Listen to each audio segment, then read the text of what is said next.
Let's take a look at Chapter 8, Section 3, Exercise 3.3, where we use the average daily balance method to compute the finance charge on the credit card account for the month of August, which has 31 days. The starting balance from the previous month is $290. The transactions on the account for the month are given in the table. Assume an annual interest rate of 20% on the account and that the billing date is August 1st.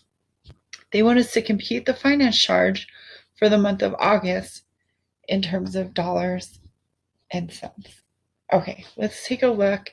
Let's start by getting ourselves an Excel file and making ourselves a table that looks like the table that we're already given. We want to know the day in August that we made a charge or made a payment. We're actually going to also want to know the number of days that we had a certain balance. We want to know the balance.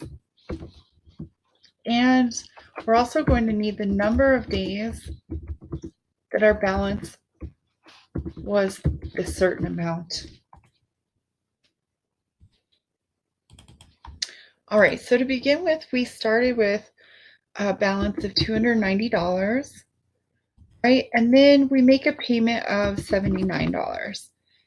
That brings our total to $211 that we owe the credit card company.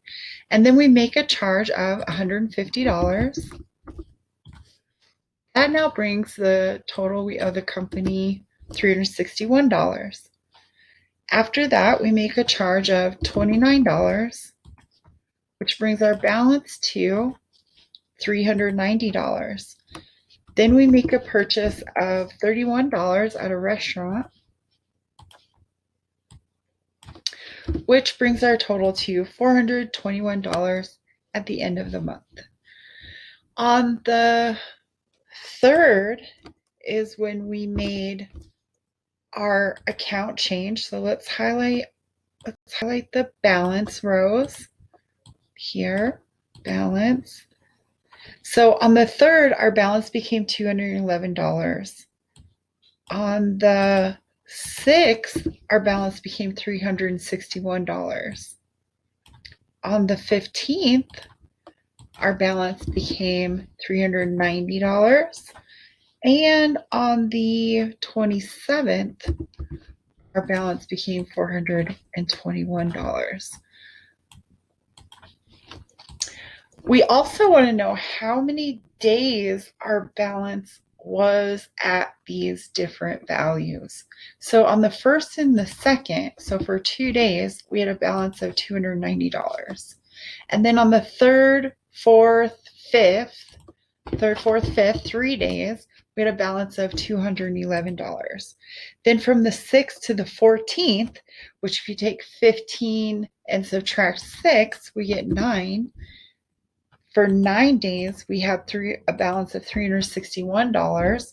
27 minus 15 gives me 12. For 12 days, we had a balance of $390.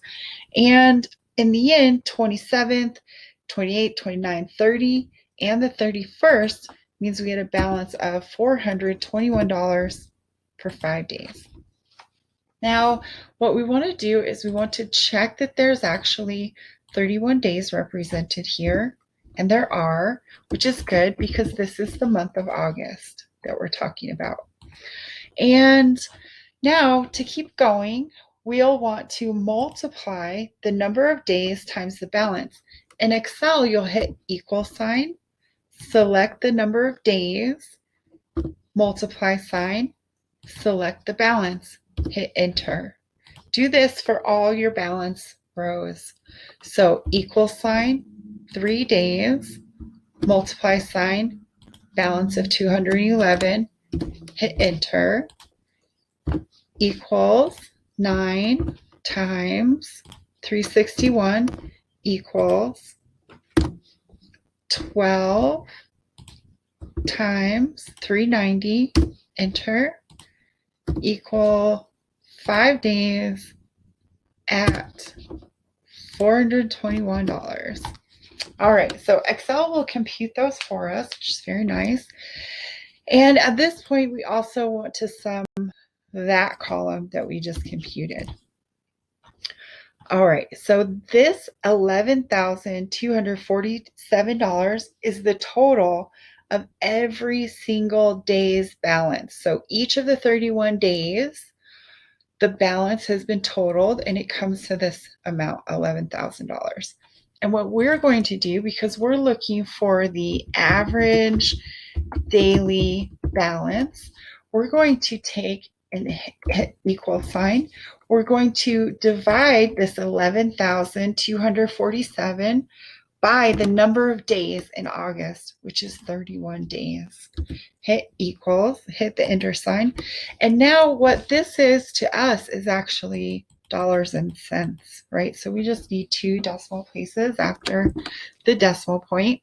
And it looks like the average daily balance for August was $362.81.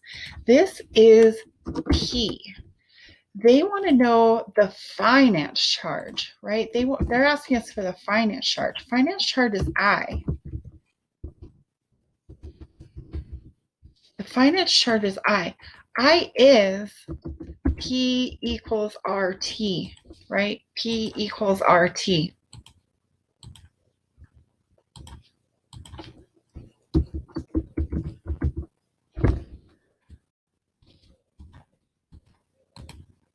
All right, sorry.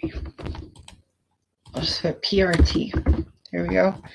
PRT. And now I equals PRT. The finance charge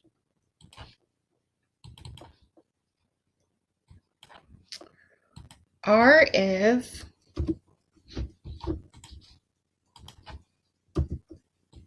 we need to know what R is and we need to know what T is, right?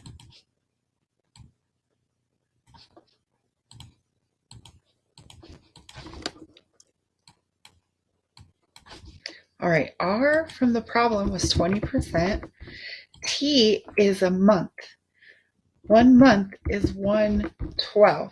And now I'll definitely need to make sure that this cell is not in that format. I need a number format. So I get 1 divided by 12 to be 0.08 on this.